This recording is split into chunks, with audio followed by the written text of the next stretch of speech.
ላይ አነበዋለሁ። ሁላችሁም ከያዛችሁ ምን ይላል? አንተም ልጄ ሰለሞን ሆይ እግዚአብሔር ልብን ሁሉ ይመረምራልና የነፍስንም ሐሳብ ሁሉ ያውቃልና የአባትህን አምላክ እወቅ። በፍጹም ልብ በነፍስ ፈቃድ አምልከው። ብትፈልገው ታገኘዋለህ፣ ብትተወው ግን ለዘላለም ይጥልሃል። አሁንም እነሆ እግዚአብሔር ለመቅደስ የሚሆን ቤትን ትሠራ ዘንድ መርጦሃልና ጠንክረህ ፈጽመው ብሎ እግዚአብሔር በመንፈስ ቅዱስ በኩል በአባቱ በዳዊት ለሰለሞን ምን ይሰጠዋል? አምላካዊ አባታዊ አደራ ያለበትን ቃል ይሰጠዋል። ምንድነው የሚለው? አንተ ልጄ ሰለሞን ሆይ እግዚአብሔር ልብን ሁሉ ይመረምራል፣ የነፍስን ሐሳብ ያውቃል ይለዋል። መጀመሪያ የሚነግረው ምንድነው? ስለ እግዚአብሔር ማንነት ይነግረዋል። አምላክ ልብን የሚያይ ልብን የሚመረምር የነፍስንም ሐሳብ የሚያውቅ ነው ይለዋል። ስለ እግዚአብሔር እውቀት እግዚአብሔር ባለፈው ነገራችሁ መለኮት የሆነ እግዚአብሔር ሁሉን የሚያውቅ አምላክ ነው። ሁሉን የሚችል አምላክ ነው። በሁሉ ስፍራ የሚገኝ አምላክ ነው። ሁሉን ካለመኖር ወደ መኖር ያመጣ አምላክ ነው።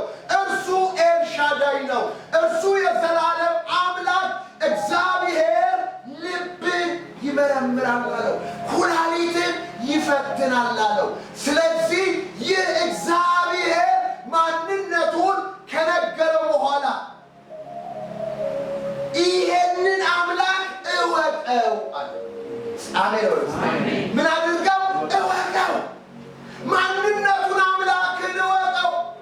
ባህሪውን እወቀው። የመለኮት ችሎታውን ኤልሻዳይነቱን የሚሳነው የሌለ አምላክ እንደሆነ እወቀው። ከዛስ እወቀው ካለው በኋላ የአባትህን ያው ልብን ያውቃልና የአባትህን አምላክ ምን አድርገው? እወቀው። እኔም በምድረ በዳ የጠራኝ በጎች ስጠብቅ ከወንድሞቼ መካከል ለይቶ የቀባኝን መንፈሱን እኔ ላይ ያስቀመጠውን ከእረኝነት አንስቶ ንጉሥ ያደረገኝን በብዙ ጎዳና ያሳለፈኝን ሁሉን እንድገዛ ተዋግቼ እንዳስከብር ድል እንዳደርግ እንደ ልቡ የሆነ እንደ ልቤ ያለኝን ፈቃዱን እንዳደርግለት የጠራኝን የኔን አምላክን እወቀዋል። የኔን አምላክ እወቀው። ታቦትን ከጠላት መንደር ሳስመልስ የረዳኝን አምላክ፣ በሄድኩበት ምድረ በዳ ሁሉ ከኔ ጋር ሆኖ የታደገኝን አምላክ፣ ሁሉን ያስገዛልኝን አምላክ፣ አንተ ቤት እንድትሰራ የሚያስፈልግን ከሚያስፈልግን በላይ አቅርቦት እንዳደርግ የረዳኝን የኔን አምላክ እወቀው። አያችሁ፣ መጀመሪያ አምላክን እወቅ፣ ከዛ የአባትን አምላክ እወቀው። ይህ ከሶስተኛ ነው። እግዚአብሔርን ካወቀው የዳዊት አምላክን ካወቀው እርሱን አለ በምን በልብ ፈቃድ በነፍስ ሐሳብ አምልከው። አምልኮ ከእውቀት በኋላ ነው።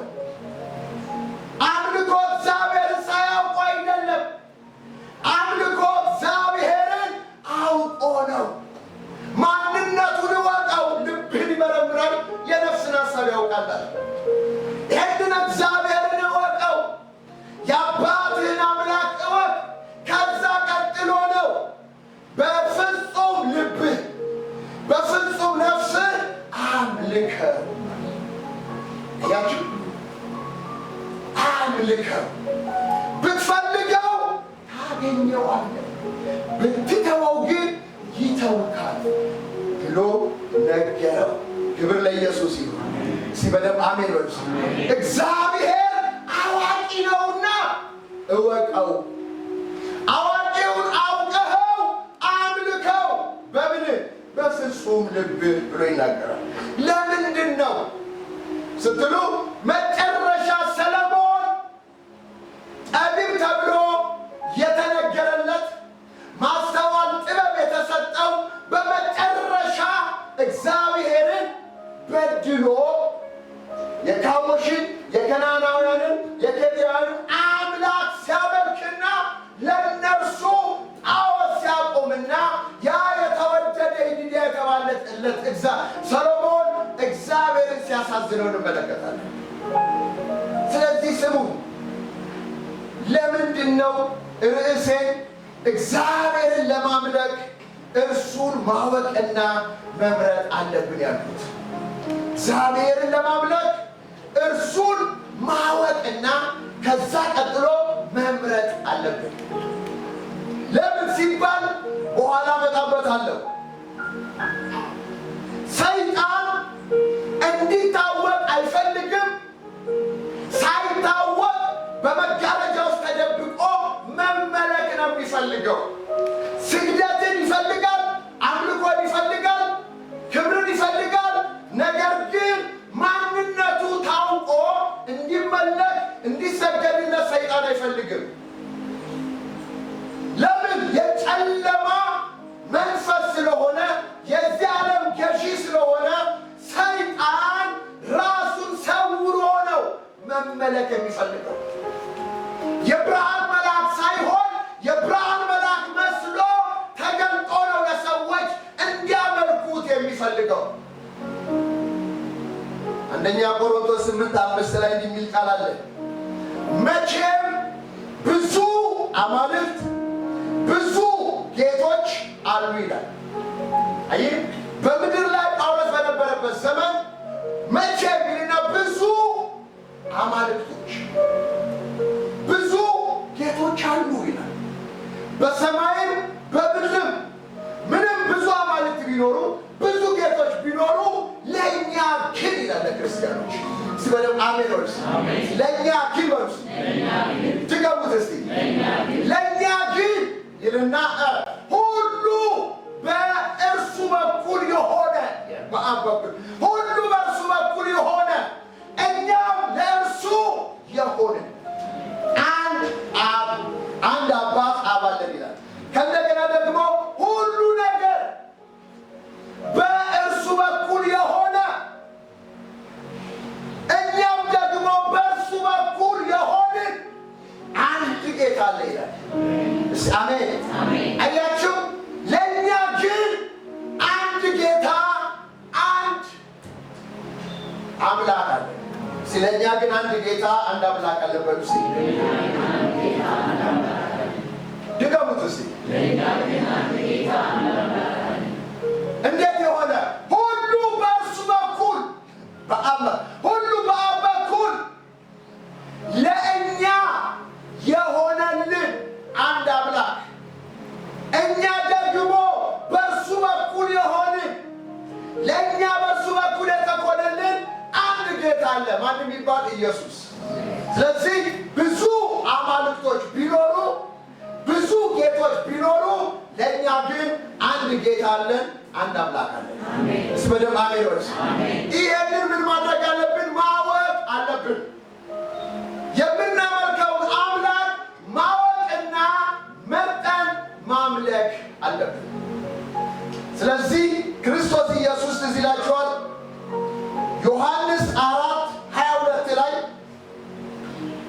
ሴትዮዋ አባቶቻችን በገሪዛን ተራራ ሰገዱ፣ እናንተ ስግደት በኢየሩሳሌም ነው ትላላችሁ ስትል አንቺ ሴት እመኚ አላት። እናንተ ለማታውቁት ትሰግዳላችሁ። አይ ለማይታወቅ ይሰገዳል ማለት ነው። እናንተ ለማታውቁት ትሰግዳላችሁ፣ እኛ ግን መዳን ከአይሁድ ነውና ለምናውቀው እንሰግዳለን። አሜን አሜን። እስቲ ለማውቀው ሰግዳለሁ። አንድ ላይ በሉት እስቲ። ሁሉ በእርሱ በኩል ለሆነልን እኛም ለእኛም በእርሱ በኩል ለሆነ ለአብ ብቻ እንሰግዳለን። አሜን። ለማይታወቅ አምላክ ሊሰገድ ይችላል።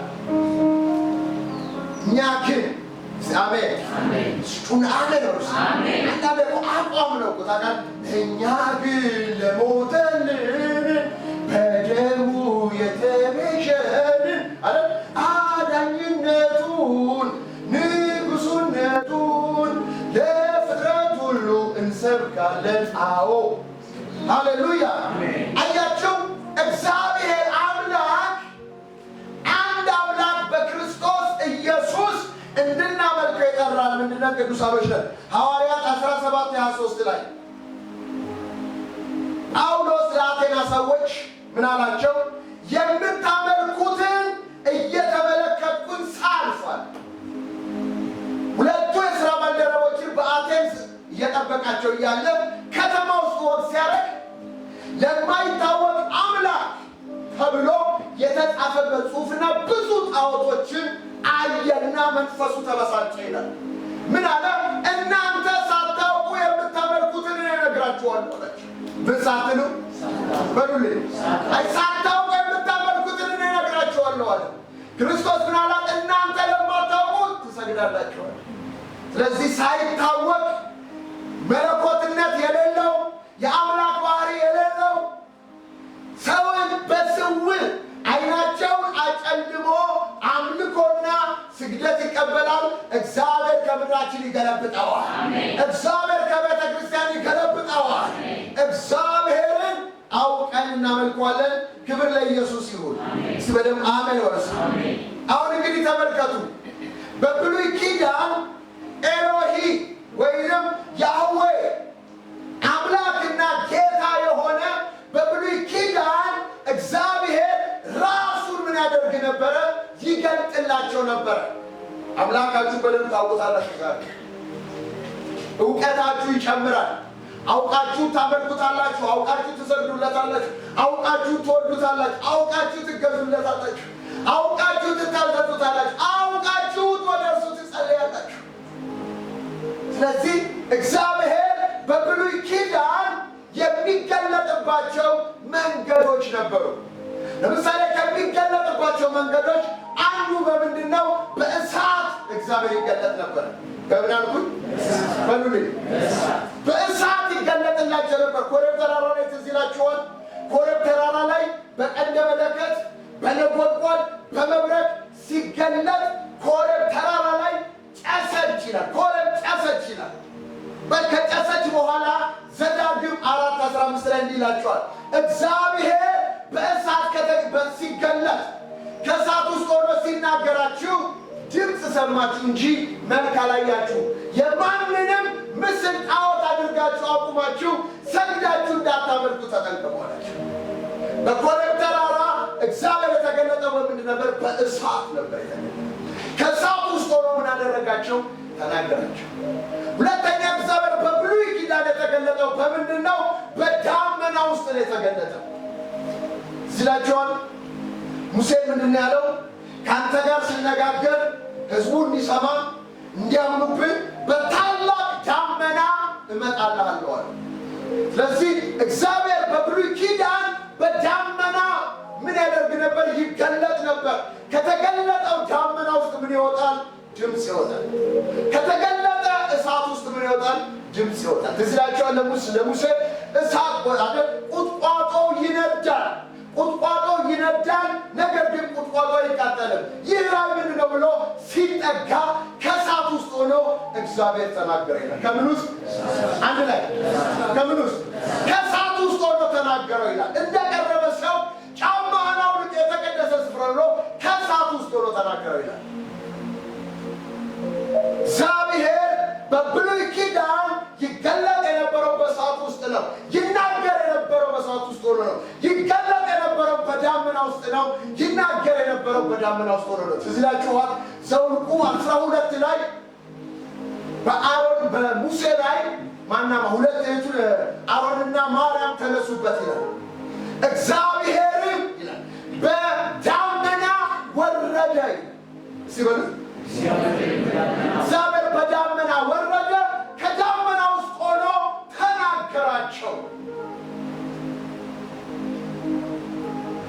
በአዲስ ኪዳንም በክርስቶስ ጊዜ ትዝ ይላችኋል ክርስቶስ ወደ ረጅም ተራራ ፊታቸው ወጣ ይላል፣ መልኩም ተለወጠ ይላል። አቃቢ በምድር ሊያቆም በማይችል ነጭ ሆነ ይላል። ወዲያውኑ ደመናም ጋረዳቸው ይላል። ከደመናው ውስጥ ይላል፣ ከምን ውስጥ? አንድ ላይ ከደመናው ውስጥ ድምፅ መጣ። ምን የሚል? የምወደው ልጄ እርሱ ነው፣ እርሱን ስሙት። እግዚአብሔር ይናገር የነበረው በእሳት ውስጥ ነው። እግዚአብሔር ይናገር የነበረው በደመና ውስጥ ነው። አያችሁ፣ እግዚአብሔር ይናገር የነበረው በሕልም ውስጥ፣ በራእይ ውስጥ፣ በሰው ምስል ይናገር ነበር። ለነ ሕዝቅኤል ስትመለከቱ፣ ለነ ዳንኤል ስትመለከቱ ራእይ እያዩ የሚያዩት ክብር የሚያንቀጠቅጥ ስለነበረ ክርስቶስ ኢየሱስ በብሉይ ኪዳን በሚገለጥበት የእግዚአብሔር መልእክተኛው ነው በሚገለጥበት ክብር ሲገናኛቸው የሰው ልጅ የሚመስል አፌን ዳሰሰ ይላሉ። የሰው ልጅ የሚመስል ተናገረ፣ መንቀጥቀጥ መጣብኝ ይላሉ ሕዝቅኤል። ስለዚህ በብሉይ ኪዳን እግዚአብሔር በሰው መልክ ወይም በሰው ምስል እየተገለጠ ይናገራቸው ነበር። ስለዚህ ራእይ እግዚአብሔር እያሳያቸው ይናገራል፣ ሕልም እያሳለፋቸው ይናገራል። ትዝ ይላችኋል ያዕቆብ በሎዛ ተኝቶ ሰማይ የሚደርስ መንጸላት ተዘርግቶ መልአክ ሲወጡበት ሲወርድበት አዩ። እግዚአብሔርም በሰማይ መንጸላት ጫፍ ቆሞ ነበር ብሎ በሕልሙ አየ። አያችሁ፣ እግዚአብሔር በብሉይ ኪዳን የሚገለጥበት መንገዱ በዚህ አይነት ነበር። አሁን እነ አቤልም እነ ኖህም እነ አብርሃምም መሠዊያ ሰርተው እግዚአብሔርን የሚያከብሩት የእግዚአብሔርን ስም የሚጠሩት በተገለጠላቸው ልክና መጠን ነው። አብርሃም ከነዓን ምድር ሲገባ እግዚአብሔርም ተገለጠለት። እግዚአብሔር ተገለጠለት። አብርሃምም ለተገለጠለት ለእግዚአብሔር መሠዊያ ሠራ፣ በዛም የእግዚአብሔር ስም ጠራ። ስለዚህ በብሉይ ኪዳን እግዚአብሔር ይገለጥ የነበረው በእሳት፣ በደመና፣ በሰው ምስል፣ በራእይና በሕልም ይናገር ነበር። ሙሴ አንድ ቀን እንዲህ አለ፣ እግዚአብሔር ሆይ ክብርህን አሳየኛል። አሁን ክብር ስንል ሙሴ ክብር ያለው ፐርሰን ማንነትህን ግለጥልኝ ማለቱ ነው እንጂ እኛ ክብር እንደምንለው አይደለም።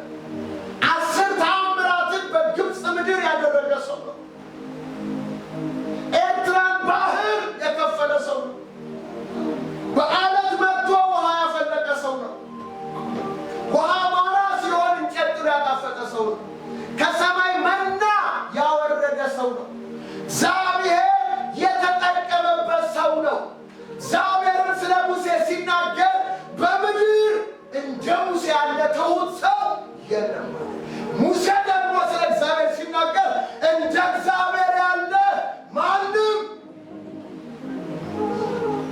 እግዚአብሔር ያለ ማንም የለም።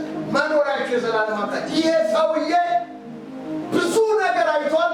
አንድ ቀን ግን ምን አለ? እግዚአብሔር ሆይ ዘጸአት 33 ላይ እግዚአብሔር ሆይ ምትጽፉ ካላችሁ ዘጸአት 33:19 ላይ እግዚአብሔር ሆይ ክብርህን አሳየኝ። በደመና ውስጥ ሆነ የምትናገር፣ በደመና ውስጥ ሆነ ተናግረኸኛል። በእሳት ውስጥ ሆነ ሲና ተራራ ላይ በእሳት ውስጥ ሆነ ተናግረኸኛል። በደመና ተናግረኸኛል። ቀን በደመና ሌሊት በብርሃን ሕዝብ እንዲመራ እየተናገርከ መርቻለሁን። አሁን ክብርህን አሳየኝ። እግዚአብሔር አምላካዊ መልስ ምንድን ነው? ሙሴ ሰው አይቶኝ በሕይወት አይኖርም። ምን አይነት አምላክ! አሜን አሜን። እስቲ አሜን በሉ። ሰው አይቶኝ በሕይወት አይኖርም። ስለዚህ ፊቴን ልታይ አትችልም። ሳልፍ ጀርባዬን ታያለህ ብሎ በሰንጣቃለት ውስጥ አስገባውና ክብሩን አሳየው። ፊቴን ማየት አትችልም። አንዳንድ ነገር ዛሬ እንደ ክርስቲያን ማወቅ የሚገባችሁን እንድታውቁ ትንሽ ነግራችኋለሁ። አንደኛ ጢሞቴዎስ 6:16 ላይ ስለ አብ ነው እየተነጋገርን ያለነው። እርሱ ብቻ የማይሞት ነው። የሚሞት አምላክ የለንም። የማይሞት አብ አለን። ሞቶ ስለ ኃጢአታችን እኛን ለማድረግ ከሙታት የተነሳ አንድ የክብር ጌታ አለን። ክብር ለኢየሱስ ይሁን። እርሱ ብቻ የማይሞት ነው። ማንም ሊቀርበው በማይችል ብርሃን ይኖራል። ከዛስ አንድ ሰው እንኳን አላየውም፣ ሊያየው አይችልም። እግዚአብሔር አብን አንድ ሰው አላየውም፣ ሊያየውም አይችልም። ለምን? ስለሌላ አይደለም። ማንም ሊቀርበው በማይችል ብርሃን ውስጥ ስለሚኖር ነው። አይቶት እሱን ሰው በሕይወት መኖር አይችልም። ምን ይደረጋል? አያችሁ። ስለዚህ ጳውሎስ ምን እንደሚለው ሊያየው አይችልም፣ ለእርሱ ግን ይላል። እስቲ በሉት እስቲ ለእርሱ ክብርና የዘላለም ኃይል ይሁን። አሜን አሜን። ክብር ለኢየሱስ ይሁን። ኢየሱስም ዮሐንስ 1:18 ላይ መቼም እግዚአብሔርን ያየው አንድ ሰው እንኳን የለም አለ። ማንም እግዚአብሔርን ያየው የለም። እግዚአብሔርን ያየው ማንም ሰው የለም አለ። በቅፉ ያለው አንድያ ልጁ እርሱ ተረከው ብሎ ይናገራል። ስለዚህ እግዚአብሔር አብ የማይታይ አምላክ ነው። ማንም ሊቀርበው በማይችል ብርሃን ውስጥ የሚኖር አምላክ ነው። ማንም አላየውም፣ ሊያየውም አይችልም። በብሉይ ኪዳን ፍጥረታዊ በሆነ እሳት ውስጥ ይገለጥ ነበረ። በብሉይ ኪዳን በዳመና ውስጥ ይገለጥ ነበረ። በብሉይ ኪዳን ውስጥ በራእይና በሕልም መላእክትንም እየላከ ይገለጥ ነበረ። እግዚአብሔር በብሉይ ኪዳን ማንም አላየው። ኢየሱስም እግዚአብሔርን ያየ አንድ እንኳን የለም አለ። እግዚአብሔር የተባረከ ይሁን። እስቲ በደንብ አሜን በሉት። በደንብ በሉት። ድገሙት እስቲ። እንግዲህ ተመልከቱ። ይሄ የማይታይ አምላክ መለኮት የሆነ ማንም ሊቀርበው በማይችል ብርሃን ውስጥ የሚኖር የማይሞት ብቸኛ የሆነ ሉዓላዊ የሆነ መለኮት የሆነ እግዚአብሔር በፈቀደው በወደደው መንገድ ለሰዎች እየተገለጠ በመጨረሻ በልጁ በክርስቶስ ኢየሱስ በሙሉ ክብሩ በሙሉ ሉዓላዊነቱ በክርስቶስ ኢየሱስ በኩል ምን አደረገ? ተገለጠ። በደንብ አሜን በሉት። በደንብ በሉት። የማይታይ የነበረ አምላክ እግዚአብሔር በኢየሱስ ክርስቶስ በሙሉ ክብሩ በማንነቱ በመለኮቱነቱ በህላዌው ተገልጧል፣ ታይቷል፣ ታውቋል። እስኪ ተገልጧል በሉ፣ ታይቷል በሉ፣ ታውቋል በሉ። የማይታይ አምላክ በሚታየው ኢየሱስ በኩል ራሱ ለዓለም ምን አደረገ? አስተዋወቀ። ምን አደረገ? ራሱን ምን አደረገ? ገለጠ። ክብር ለኢየሱስ ይሁን። እስቲ በደንብ አሜን በሉ። ሃሌሉያ። ዮሐንስ 14:8-9 ክርስቶስ ሊያርግ ሲል ልባችሁ አይታወክ፣ በአባቴ እመኑ በእኔም እመኑ፣ ብዙ መኖሪያ አለን ብሎ እየተናገረ መንገድ እውነት ሕይወት ከሆነ በኋላ ፊልጶስ እንግዲህ ወደ አባቴ ሄዳለሁኝ፣ አባቴን አይታችሁታል፣ ወደ አባቴ ሄዳለሁኝ ተመልሼ እመጣለሁ ሲል ፊልጶስ አንድ ጥያቄ ጠየቀው። ምን አለ? አብን አሳየንና ይበቃናል አለ። እስቲ በሉ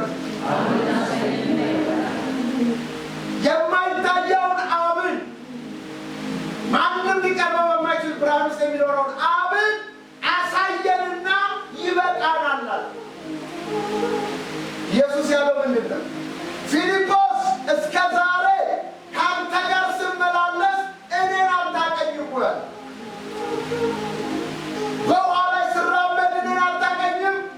5 እንጀራ 2 ዓሣ አብዝቼ ለ5,000 ሕዝብ ስመግብ እኔን አታውቀኝም። እስከ ዛሬ ከእኔ ጋር ስትኖር እኔን አታውቀኝም። እኔን ያየ አሜን አሜን። አያችሁ፣ የአብ ሙላት የተገለጠው በወልድ ነው። በደንብ ስሙ። የአብ ክብር የተገለጠው በክርስቶስ ነው። እዚህ ላችኋል ብራያን ላይ እግዚአብሔር በብዙ አይነት መንገድ በብዙ አይነት ጎዳና ለአባቶቻችን በነቢያት ተናግሮ ይላል። በነቢያት ተናግሯል፣ በዳመና ተናግሯል፣ በእሳት ተናግሯል፣ በራእይ ተናግሯል፣ በሕልም ተናግሯል ለአባቶቻችን። በዚህ ዘመን መጨረሻ ላለነው ለእኛ ግን አሁን በዳመና አይደለም የሚናገር፣ በእሳት አይደለም የሚናገር፣ በነቢያት አይደለም የሚናገር። የመጨረሻው የአብ ድምፅ ኢየሱስ ይባላል። አሜን። በልጁ ተናገረ። ለዚህ ነው በልጁ ተናገረንና ለደቀ መዛሙርቶቹ እርሱን ስሙት። ሲበደም አሜን። ማንን ስሙት? አያችሁ፣ ስሙኝ። እንዲህ ይላል መጽሐፍ ቅዱስ፣ በልጁ ተናገረን ይላል። እርሱ ይላል። ሲበሉት እርሱ፣ በደንብ በሉት። ኢየሱስ እርሱ የእግዚአብሔር የክብሩ መንጸባረቂያ። አሜን። እርሱ ኢየሱስ የሚባለው ጀግናው፣ ኢየሱስ የሚባለው የሰይጣንን ስራ ያፈረሰው፣ ኢየሱስ የሚባለው በሞት ላይ ስልጣን ያለው፣ እኛን ለማድረግ ከሙታን የተነሳው፣ በሕያዋንና በሙታን ለመፍረድ ዳግመኛ የሚመጣው ኢየሱስ እርሱ የእግዚአብሔር የክብሩ መንጸባረቂያ የባህሪው ምሳሌ ሆኖ ኃጢአታችንን በራሱ ካነጻ በኋላ በአባቱ ግርማ ተቀምጧል። ስቹና አሜን። ኧረ በደንብ በሉልኝ። ኢየሱስ በደንብ በሉት እስኪ፣ ድገሙት እስኪ። ፊልጶስ እኔን አታውቀኝም? አብሬ ስወጣ አብሬ ስገባ አታውቀኝም አለው። እኔን ያየ አብን። ዮሐንስ 10:30 ላይ ፈሪሳውያን ብዙ ካሉት በኋላ እኔና አብ አላቸው። አሜን አሜን። እኔና አብ አንድ ነን አላቸው። ኢየሱስ ጌታ ነው። ስለዚህ ተመልከቱ፣ ኢየሱስ በሥጋ የተገለጠ እግዚአብሔር ነው። ያ የማይታይ በእሳት ውስጥ ሆኖ ይናገር የነበረው፣ ማንም ሊቀርበው በማይችል ብርሃን ውስጥ ይኖር የነበረው እግዚአብሔር አሁን ግን ጸጋና እውነት ተሞልቶ መቅረብ አይደለም፣ በአንቺ ውስጥ በአንተ ውስጥ አደረ። ኢየሱስ ጌታ ነው። እዚህ ለእግዚአብሔር ክብር አምጡ። ወደፊት ክብር አምጡ። ሃሌሉያ ሃሌሉያ። ኢየሱስ ጌታ ነው። ይኸውላችሁ ጌታ ኢየሱስ እኮ ጌታ ነው። ሁሉ ይላል። ለዚህ ነው ቅድመ ሁሉ በእርሱ ለእኛ ነገር ሁሉ በእርሱ በኩል የሆነልን። ስጩና በሉት እስኪ። ኧረ ክርስቲያኖች አንድ ላይ በሉልኝ። ነገር ሁሉ በኢየሱስ ክርስቶስ በኩል የሆነልን፣ እኛም በክርስቶስ በኩል ለእግዚአብሔር የሆንለት አንድ ጌታ ኢየሱስ አለ። አንድ ጌታ አለ። ኧረ እስኪ በሉት እስኪ። አንድ ጌታ አለ። አሜን። ይሄ አንዱ ጌታ የሁሉ ኢየሱስ ጀግና ነው። የኢየሱስ ያለ ማንም የአብ ቆላስይስ 3:9 ላይ ምን ይላል? የእግዚአብሔር የመለኮቱ ሙላት የመለኮቱ ባህሪ በክርስቶስ ሰውነት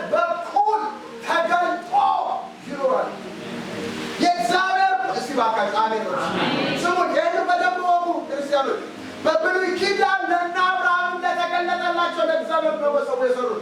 እነ ኖህም ንጹሕ እንስሳት ሰውተው መልካሙን መዓዛቸውን አሽትቶ በልቡ ነው የተናገረው።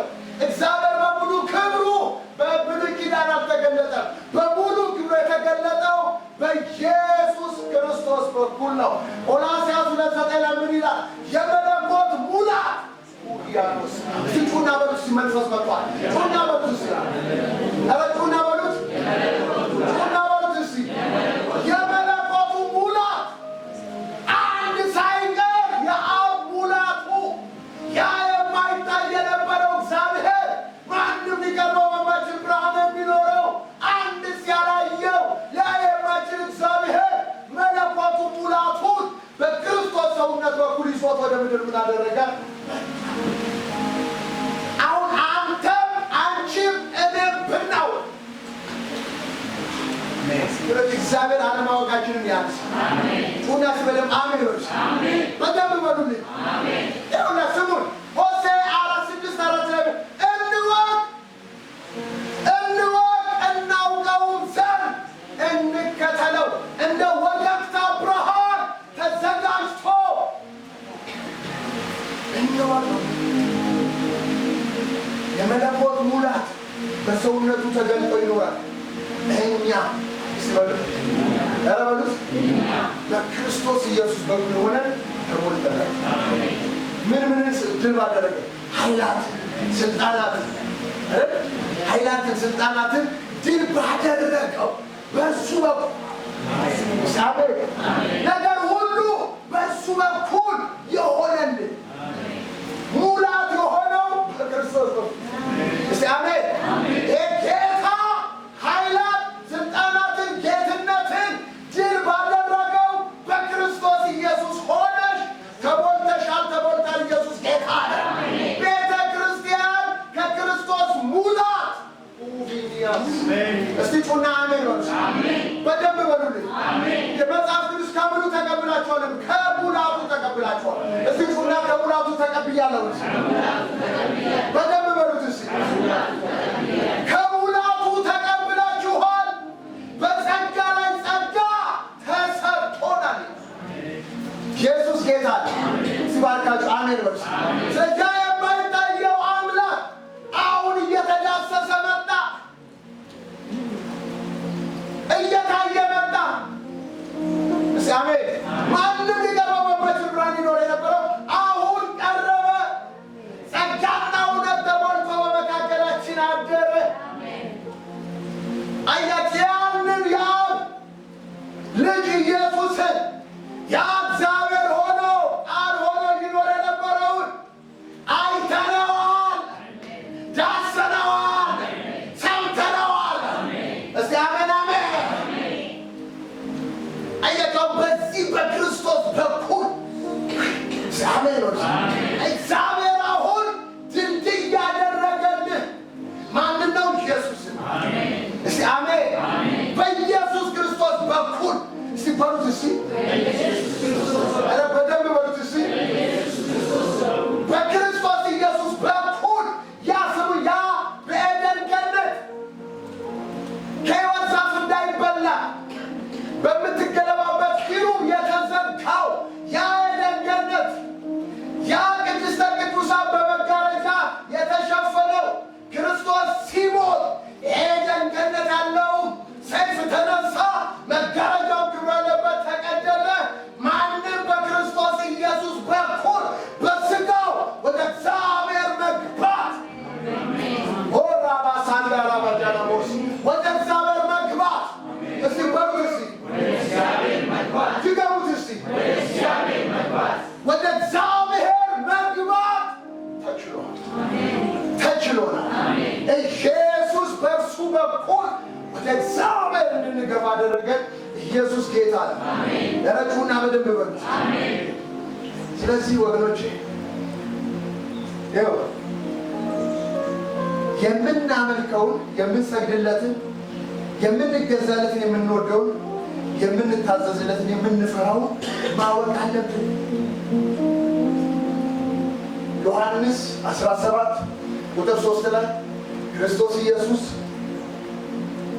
በጌተሰማኒ ሲጸልይ 17:3 ላይ ምን አለ? እውነተኛ አምላክ የሆንክ አንተ ነህ። እስቲ በሉት እውነተኛ አምላክ የሆንክ አንተ ነህ። እውነተኛ አምላክ አሜን። አሜን በሉት አሜን። እውነተኛ አምላክ የሆንክ አንተ አንተንና የላከውን ልጅህን ያውቁ ዘንድ ይህ የዘላለም ሕይወት አብን የላከውን ልጁን በማወቅ ውስጥ ነው ያለው። ስለዚህ አምልኮ እግዚአብሔርን ማምለክ እግዚአብሔርን ማወቅና ምርጫ ማድረግ ይጠይቃል።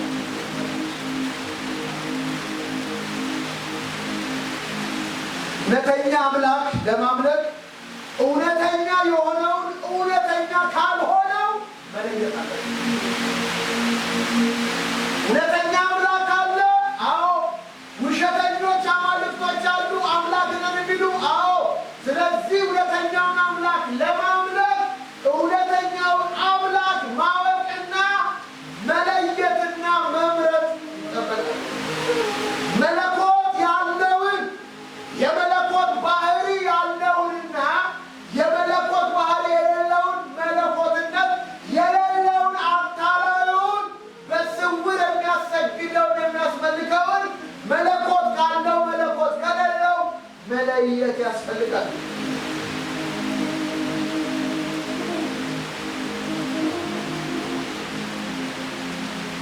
አንዱን ጌታ ከብዙ ጌቶች መለየት ያስፈልጋል። ብዙ አማልክቶች አሉ፣ ብዙ ጌቶች አሉ። አንድ ጌታ ደግሞ አለ። ባለፈው ኢየሱስን ስለ መውደድ ስንናገር ኢየሱስ ያለው ማርቆስ 12:30 አካባቢ ብሎ ተናገረ። እግዚአብሔር አምላክ አንድ አምላክ ነው፣ እርሱንም ብሎ በአራት ፍጹም ውደዱት እንዳለ አንድ አምላክ ነው። አንድ አምላክን ከብዙ አማልክትና ጌቶች መለየት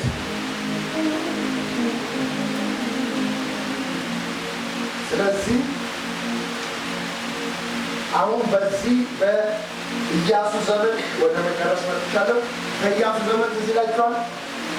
ኢያሱ ህዝቡን አስገባና ከነዓን አደረጋቸው፣ አሳረፋቸው።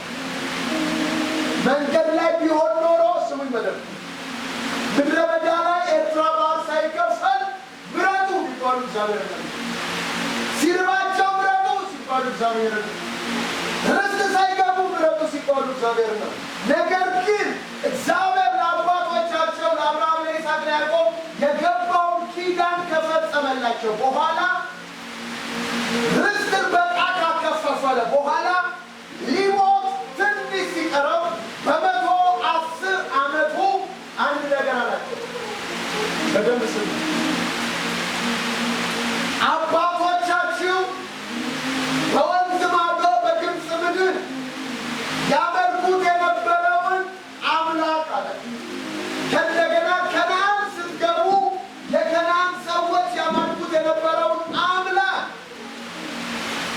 ወይንም ደግሞ የአባቶቻችሁን የአብርሃም፣ የይስሐቅን፣ የያዕቆብን አምላክ ታመልኩ እንደሆነ ዛሬ ምረጡ አለ። ዛሬ ምን አድርጉ በሉልኝ።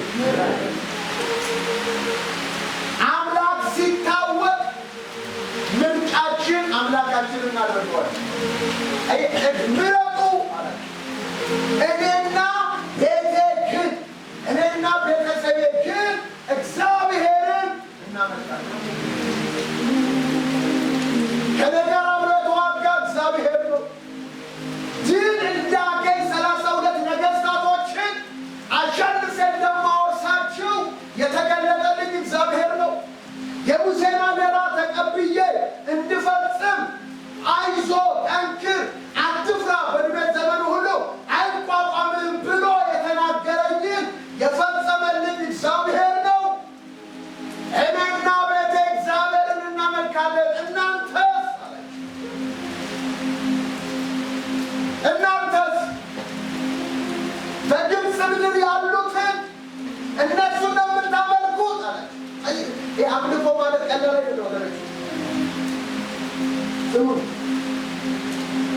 ያዕቆብ ማለት አባት ተብሎ ለዘላለም ስሙ እንዲህ በሱ ስም እግዚአብሔር ሊጠራ የወሰነው ሰው ግን ከሶሪያ ሲመጣ ከሶሪያ ሲመለስ ሚስትየው ተራሲም የሚባለውን ጣዖቱን የላባን ኮርቻ ስራ አስቀምጣ ወደ ተስፋይቱ ምድር ይዛ ሄደች። ስለዚህ እሱም ሲናገር ምንድን ነው ደረሰበትና አምላኮቼን ለምን ሰረቃችኋል? የአሕዛብ አማልክት የእጅ ስራ ናቸው። ዓይን አላቸው አሉ፣ እውቀት የላቸውም፣ እስትንፋስ የላቸው ቢለረስ አምላኮቼ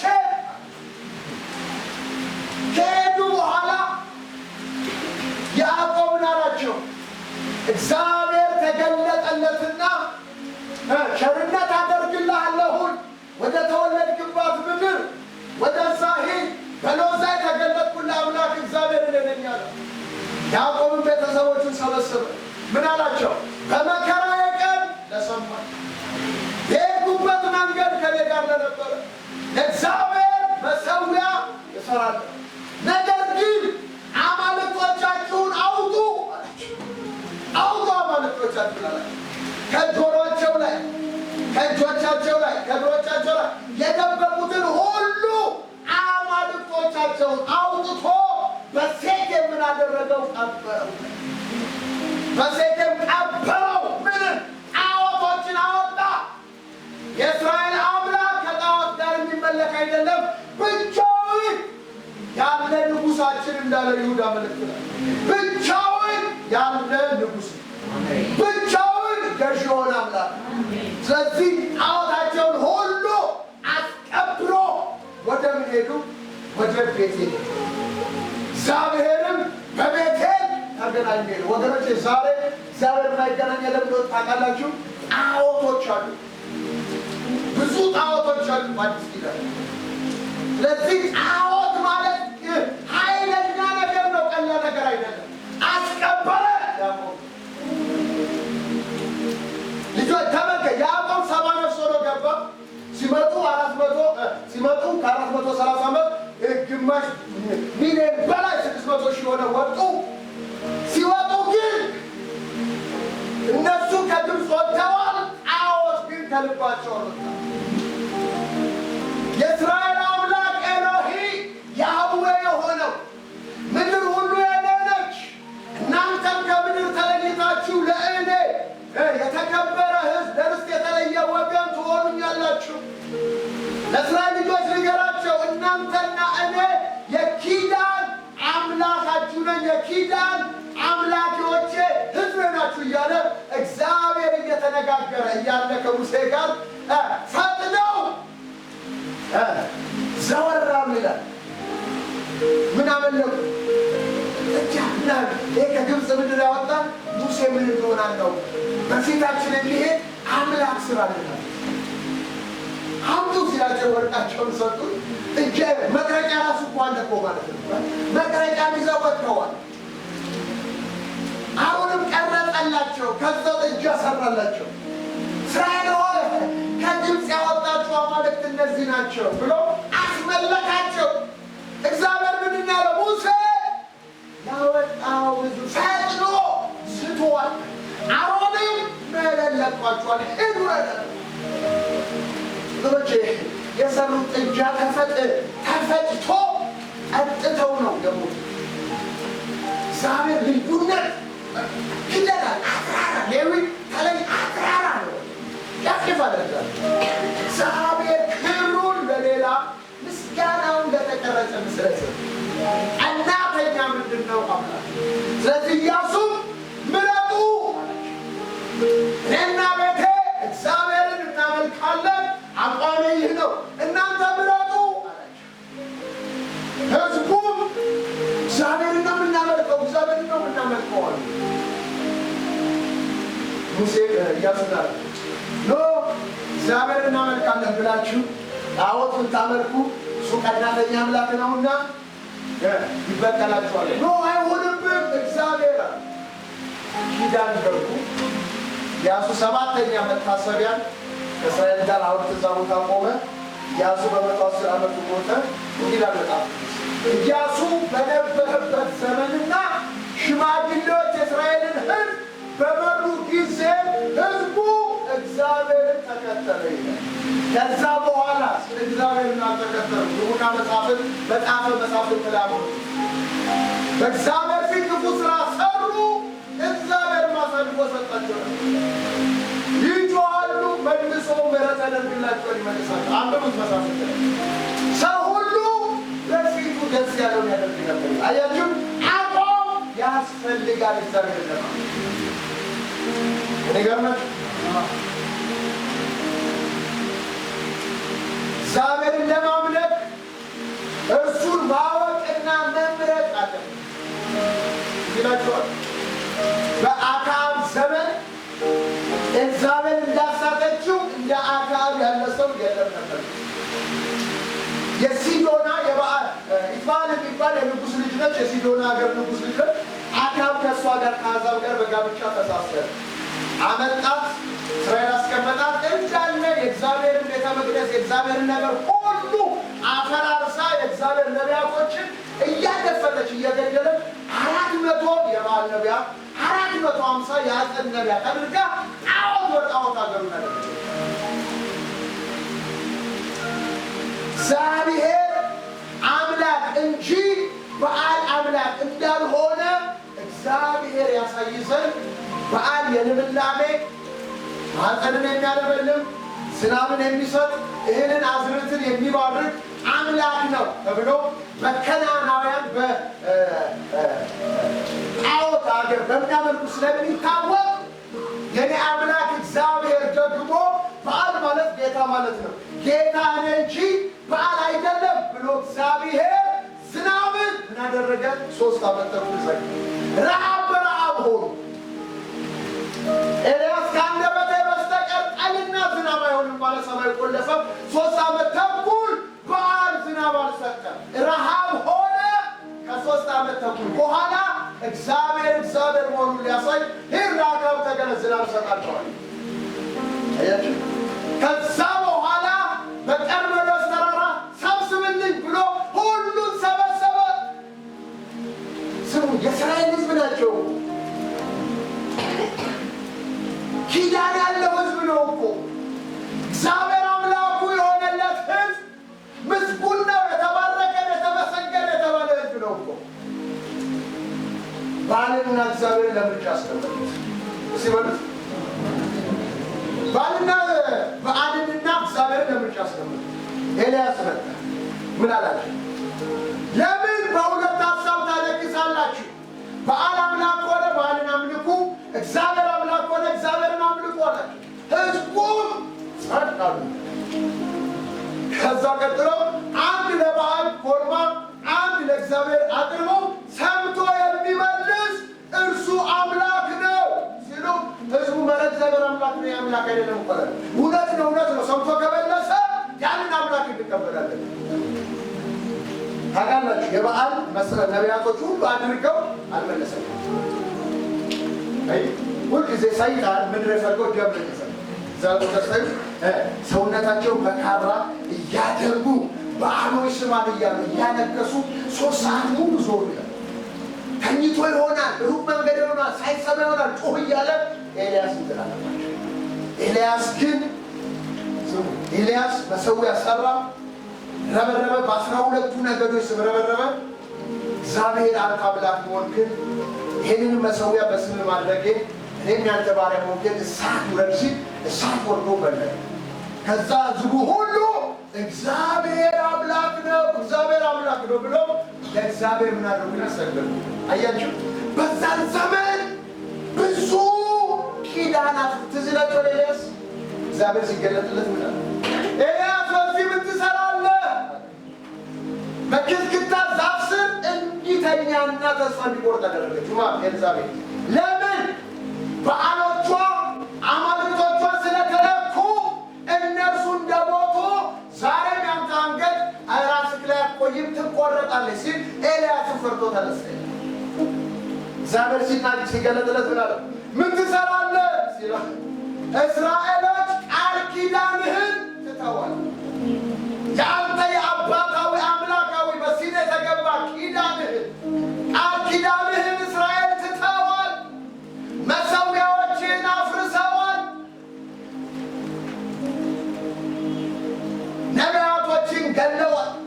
እኔም ብቻዬን ቀርቻለሁ። እግዚአብሔር ያጠፋታል። ስለዚህ ምርጫ እግዚአብሔር እንድናደርግ በደንብ አሜን በሉ። በደንብ በሉ። በደንብ በሉ።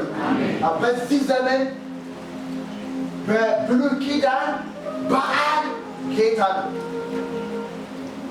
ለእስራኤል ለአሕዛቦች በዓል ጌታ ነው። ለእስራኤል ደግሞ ያህዌ ጌታ ነው። ለአዲስ ኪዳን ደግሞ አማኞች ጌታችን ማለት ነው። እግዚአብሔርን ለማምለክ እርሱን ማወቅና መምረጥ አለብን። በዚህ ቤተ ክርስቲያንም ይሁን በኢትዮጵያ ባለችው በዓለም ባለችው ቤተ ክርስቲያን ኤልያስ እስከ መቼ በሁለት ሀሳብ ታነክሳላችሁ? በዓል አምላክ ሆነ በዓልን፣ እግዚአብሔር አምላክ ሆነ እግዚአብሔርን እንዳለ ኢያሱም የምታመልኩትን ምረጡ፣ እኔና ቤቴ እግዚአብሔርን እናመልካለን፣ እናንተስ ብሎ ምርጫ እንደሰጠ ዛሬም እግዚአብሔር ለኢትዮጵያ አገልጋዮችና ቅዱሳን አገልግሎታችንና ክርስትናችንን መለየትና መምረጥ አለብን። በሁለት ሀሳብ ማንከስ የለብንም። ጌታ ኢየሱስ ክርስቶስ ሲናገር ምን ብሎ ተናገረ? ለሁለት ጌቶች መገዛት የሚቻለው ማንም የለም። ወይ ገንዘብን ወይ ጌታን ይመርጣል። ወደ አንዱ ይጠጋል፣ ከአንዱ ይርቃል። አንዱን ይወዳል፣ አንዱን ይጠላል እንጂ ለሁለት ጌቶች ምርጫ ነው። ክርስትና ምርጫ ነው። አምልኮ የምርጫ ውጤት ነው። ስለዚህ አንዳንዱ ለገንዘብ ይገዛል፣ አንዳንዱ ሆዱ አምላክ ሆነ ሆዱን ያመልካል፣ አንዳንዱ የተለያየ ነገር ያደርጋል በምድሪቷ። ስለዚህ እንደ ክርስቲያን እግዚአብሔር የሚመክራችሁ ምርጫችሁን አስተካክላችሁ በመንገዱ ሄዳችሁ እግዚአብሔር ሊጎበኛችሁ ይፈልጋል። ኢየሱስ ጌታ ነው። ኢየሱስ ጌታ ነው። ክብር ለኢየሱስ ይሁን። ስለዚህ ጨርሻለሁ ዛሬ እና እግዚአብሔርን ለማምለክ እስቲ በሉልኝ፣ ድገሙት እስቲ፣ እሱን ማወቅና መምረጥ